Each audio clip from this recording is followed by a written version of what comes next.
This is Renegade Femme. I'm your host, Zuleica. So I'm really curious as to the thought you've given to the name of the podcast, Renegade Femme for the Revolution. When you asked me to come on, I think that was the first thing I wanted to know is, what does that mean exactly to you? What are your thoughts now that there's been some time for that thought to develop? So Renegade Femme for the Revolution was an idea that came to me as I was sitting down at my computer desk, just aimlessly staring at the screen, trying to get my mind to kind of think creatively around some ideas that I had. And that was one of them. Because my mind wasn't connecting certain dots for me creatively, I took a break and I looked at what everyone does, social media. Mm-hmm. A book came up for me, and I remember that book. I don't remember the author of it, but it's called Renegade Beauty. Mm-hmm. And it's all about using food and, that term self-care and neuropathics and things like that to really cultivate your beauty from the inside out instead of, we're inundated with products. Mm-hmm. And just outside things and chemicals, and not really taking the time to really look at what your standard of beauty is and self-care and managing yourself. Never finished the book, but I saw the title and I thought it was just a beautiful name for something, for anything. And I was like, oh, maybe this idea that I'm having, maybe this block of creativity is something bigger that I'm too afraid to really think of it in this space.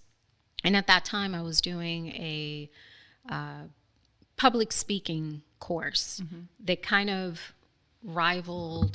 maybe rival's not the right word. It was an anecdote to the male-centered corporate type speaking training that we see around. I'm not going to mention the name, but everybody knows the organization. Mm-hmm.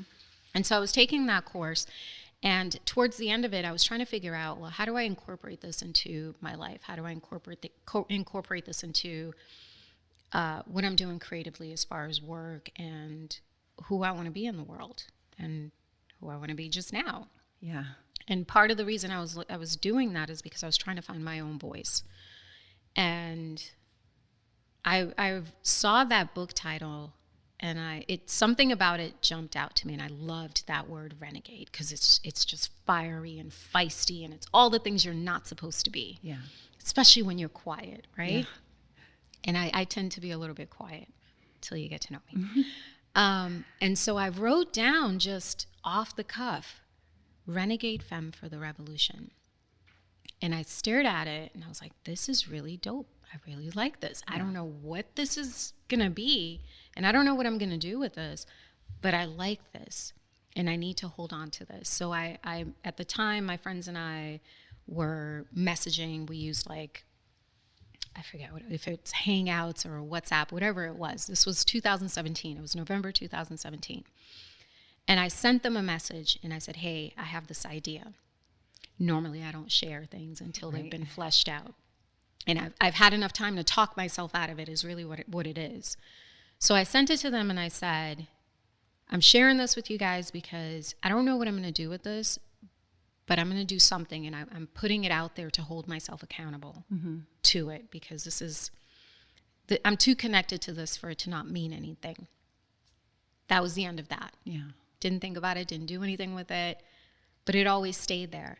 And this past year or so, maybe the last 2 years, I've thought about different mediums that this could kind of take form into, but I wasn't quite clear. Yeah. Because I've had all of these different changes through my life, and a lot of things have kind of changed my idea of creativity and how to put myself out there into the world and who do I really want to be. And it always came back to this title and using your voice to highlight creativity and to highlight the things that make you you. Yeah. And I always thought that in your own struggles is how you can help other people. Mm-hmm.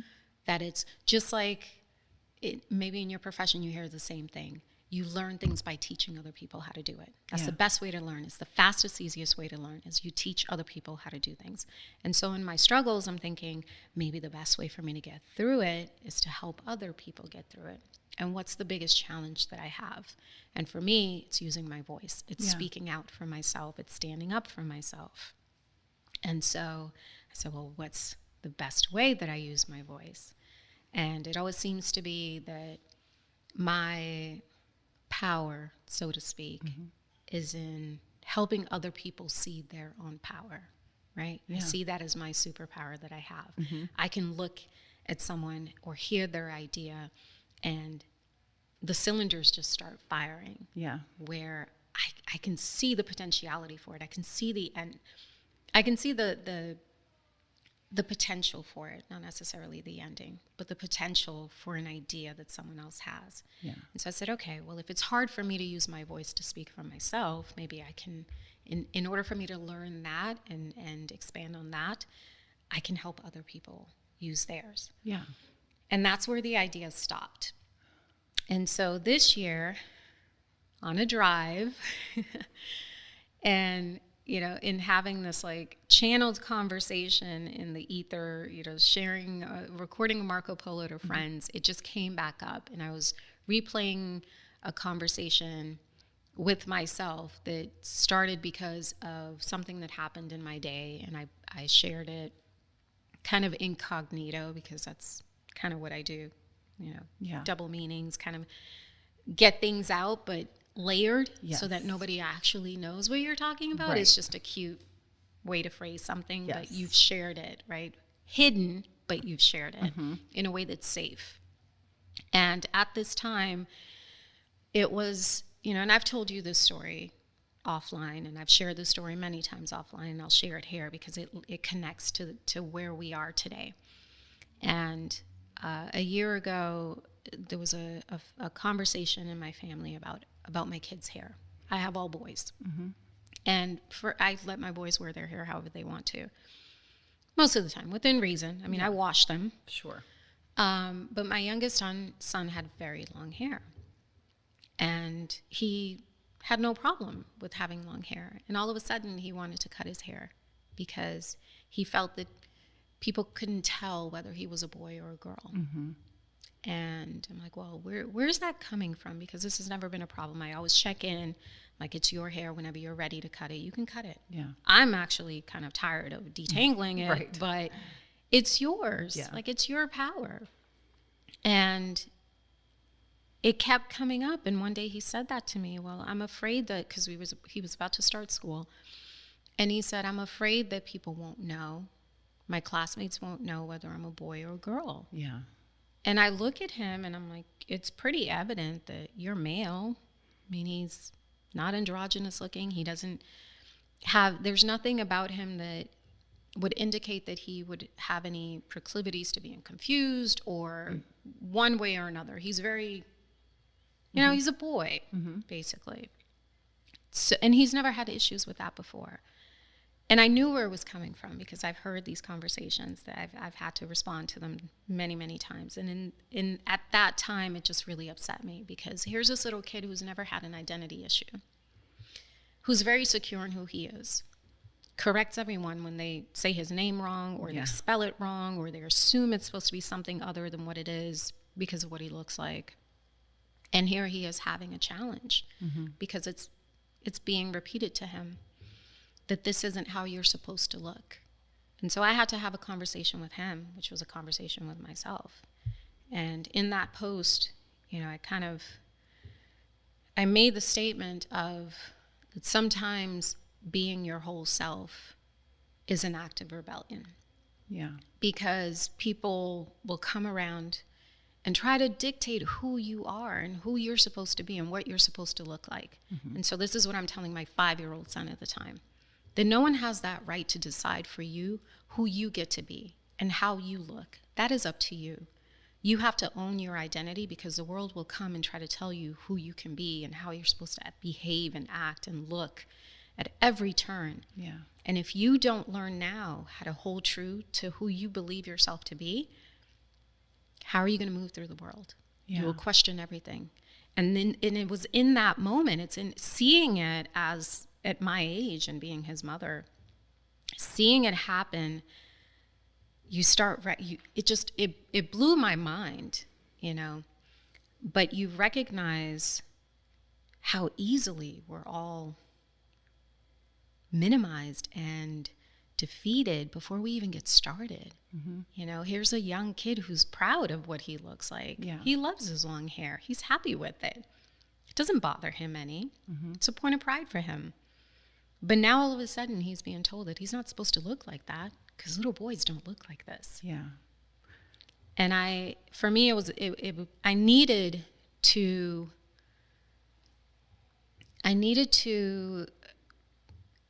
make him feel confident in however he looked, whether he wanted his hair short, medium, or long. Didn't matter what he looked like. He just needed to know who he was and define that for himself. Yeah. It's not up to anybody else. I don't care who they are in your life. I don't have the right to tell you. That's why I check in, and I'm your mother. Right. When you're ready to change how you look, it's up to you. You let me know.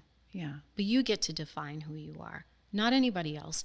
And damn sure not because of their expectations of what we're all supposed to look like. Yeah. And that, it just bothered me. And so in that kind of rant while I'm driving, and you know, we use Marco Polo to communicate all the time. Mm-hmm. You know that it's one of the best avenues because you get to have these conversations with other people uninterrupted. Yeah. You get to kind of go on these lucid thinking streams, right? Those streams of consciousness, and you actually get to finish a thought. And they're very therapeutic. And this one was definitely one of them. And that's where this idea or this remembering Renegade Femme came back to me. And it was like, this is what this was meant for. Mm-hmm. It was holding on to that ideal that we can make ourselves in our own image. No one else has the right to tell you what you can do, what you can't do, who you can be, what you can look like. And that's a powerful statement. Mm-hmm. You know, even in this time, in this society, we think and we try to act like we're free, but we're not. Every time we turn around, we're supposed to look a certain way. Yeah. We're supposed to talk a certain way. You know, we have all these expectations to meet. Where do they come from? Yeah. Who created these expectations of us? Mm-hmm. You know, and when do they start? And in seeing that happen to my kid and overhearing these conversations and having to defend his choice to look like how he wanted to as his mother, I started to see. I saw exactly where it came from. I saw where my own limitations came from because when I was his age, I'm sure as hell there were tons of things I wanted to be. Right. And someone came in and told me, you can't be those things. Yeah. I think in talking about, you know, when does that start? I think it starts before we're even born. Because, I mean, you've been pregnant, right? What's the first thing you get asked is, do you hope it's a boy or a girl? And then we start, you know, that determines what color their nursery is going to be and what their name is supposed to be, which I know we've both rebelled against some with what our kids' names are going to be. But we've already have these predetermined, like pretty tiny little boxes to put us into before we're ever even here, you know, and then it just continues, like we've talked about, depending on your circumstances and who you're around and who happens to say the right thing at the right moment that sticks with you, or who you respect and look up to that, you know, makes an offhand comment that sticks with you. All of those things. I think what you're talking about in parenting now is sort of like unlearning, getting him to unlearn because you've taught him all these things and then he starts learning new things and you have to kind of pluck that stuff out that doesn't align with what your family's values are. Right. And, you know, why would it be insulting to be called a girl anyway? Right. If he's called a girl, then good for him, right? Yeah. They must think you're a, you know, wholesome, all around great person. You're a beautiful looking person because again, weird expectations that only girls are supposed to be pretty. Right. So, exactly. Yeah. But lots of beautiful men. Yeah. My boys are gorgeous. I agree. But it was in that, you know, I try to teach them that other people's limitations do not define who you are. Their limitations in thinking or their predefined expectations of what we're supposed to be. They're not based on anything. It's just there to make them feel comfortable about themselves and their own choices. Because how dare you look different than I do? Yeah. How dare you? Because I can't do that. I have to fit this mold. Yeah. And here you are, you're challenging them and their views on themselves. And that was a huge lesson to learn. It was hurtful because of who it was coming from, but I understood it. I didn't like it. I still don't like it. But look at where we are. You know, I'm raising boys to understand that they can look however they want. Yeah. You can be a boy. You can be masculine. You can want to work out and have muscles like he does, you know, and be sports minded and still be kind and gentle. And then be yourself. Yeah. You know, and it's these, I mean, we're talking about Renegade Femme for the Revolution, and we'll talk about the femme part of this because I know this came up. And it kind of makes it seem like we're only talking about women. But as a mother of all boys, I think about this constantly. Yeah. Is what are the representations of masculinity for my boys? You know, how having a mother like me and being exposed to the types of things that I'm interested in, the types of friends that I have, and the conversations that we have, you know, I'm wanting them to be a part of this and understand that masculinity isn't just defined on being masculine and muscled up and strong and, you know, detached and, you know, set on your convictions, and there's only one way to do things. I want to raise them with the idea that we are all a duality of sorts, right? We can both be masculine and feminine. We can be gentle and strong. We can be fierce and quiet. And it's not a short definition of who you are as a person because of, you know, how you choose to look. Yeah. How you want your hair to look. That's a very silly, that's a very bizarre thing to think is a representation of like who someone is on the inside, if you think about it. No different than assuming that because someone's skin is a different color. I mean, it's the same asinine logic. Right. I mean, this is the work you do, right? I just listened to your short video today about that. Did you? Yeah. Okay. It's supposed to be a well-kept secret, but I'm letting it out. Yeah, I listened to that, and they're hard conversations for people to have, but it's the reality of the world. We all walk around, you know, judging people by how they look. And I want my kids to be very well aware of that because I am. We all are. But it shouldn't define who you choose to be as a person. Yeah. You know, you shouldn't be conflicted about your own identity because of how someone else chooses to define you. And this was the big lesson that I was trying to teach my son is you can't change how someone else views the world because that's their worldview. But you have to look at the world through your own eyes sometimes, right? Like you have to know who you are because that's all you have. That's all you have. Yeah. And if you can't stand strong in who you are, then how do you know who you are? And this is the thing we chase throughout our life is trying to figure out who are we? Yeah. You know, what makes me me? Do you think in terms of like the renegade portion of this, it implies a level of danger a little bit, right? Like, I mean, rebellion. Yeah. Okay. I mean, I don't dislike it. I hadn't thought of danger. I mean, have you met me? It's a little dangerous. I'm 5'3". It's a little dangerous. I'll have to share the story sometime of the guy I dated who got a renegade tattoo on his leg. Oh, cool. And if he hears this, it's not about you. Yeah. I forgot all about you until just this very moment, but I'm sure he's embarrassed because of the context that this tattoo has gotten. But the term implies, you know, some level of, I mean, I think it's a little dangerous, right? It sounds a little rebellious. So in thinking of some of the things we've talked about before, fear specifically, do you think for your son to express himself in a way that people may interpret as feminine is safer or less scary than for a girl to say, you know, shave her head or, you know, want to present as masculine? Both could bring about negative consequences if we're talking about like societal reactions, or even, people being angry at how you look, because people get angry at how people look sometimes, which is also bizarre. I think anything that steps outside of the typical box, right? Like if we go outside what's presented to us as what is deemed acceptable, it becomes dangerous because you're challenging the ideals of people who probably haven't given that much thought into it. We all see it. There's the uniforms we all wear. It's very recognizable. Yeah. You can look at someone and say, okay, well, they probably went to this school. Here's what they do on a Friday night type thing. And I feel like when people can't easily look at you and classify you, or know how to deal with you, then you're a danger to their own processes. Yeah. So, and then add to that if you dare to just go out and do whatever, Yeah. I'm sure how you look, and all listeners will get an opportunity to see that. It's very renegade. It challenges people's perceptions, right? Yeah. And it's kind of a little bit of a mind fuck, because if someone hears you or they know of you before you arrive. Okay. Now everyone's going to be like, what's her name?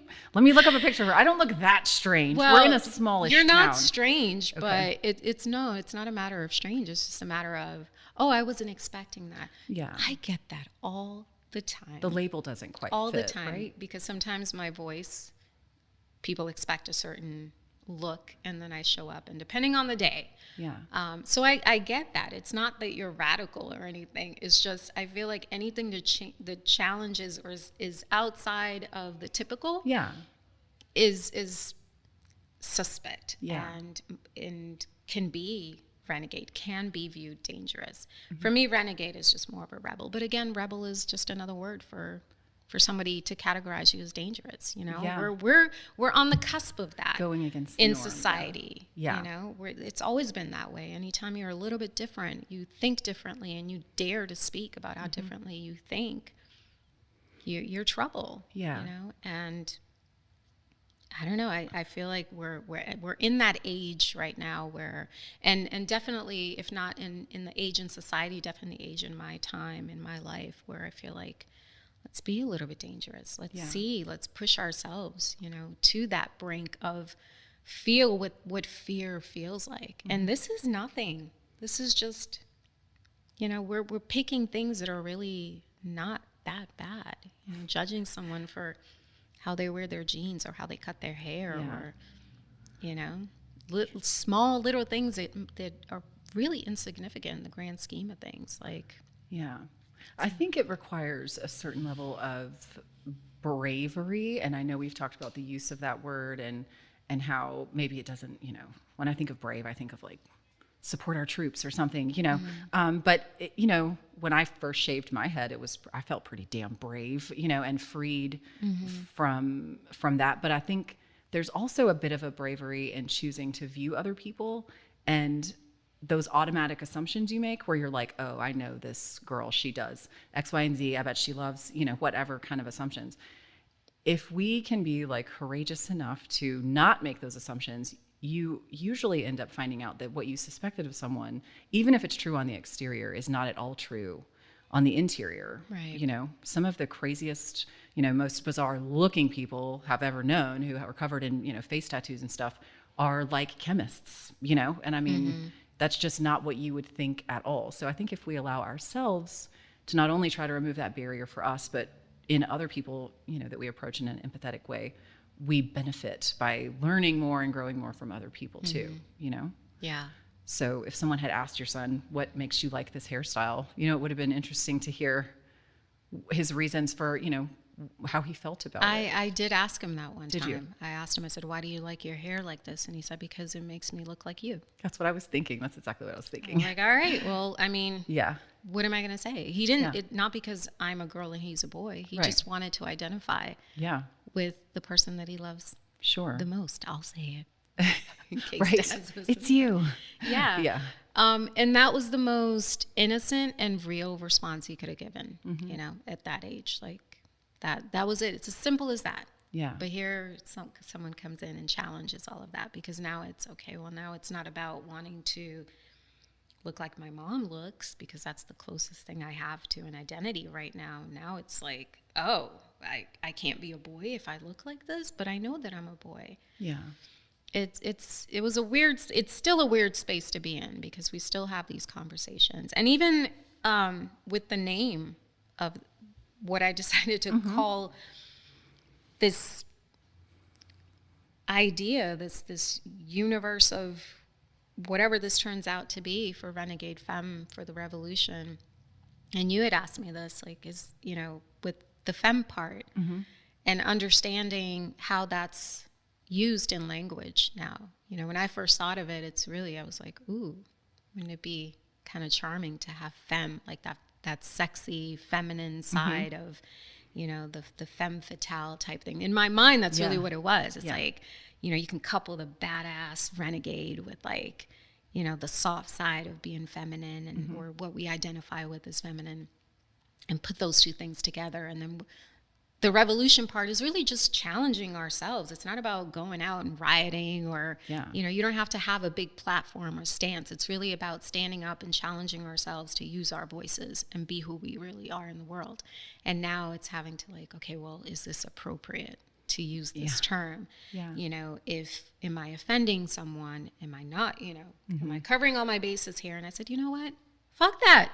The whole point of this is to just use your voice and be who you are. And for me, that's what it is. Yeah. And not representative. And it's inclusive of everyone, but it's not representative of just one person. It's playing that side of this. I'm feminine. I'm a woman.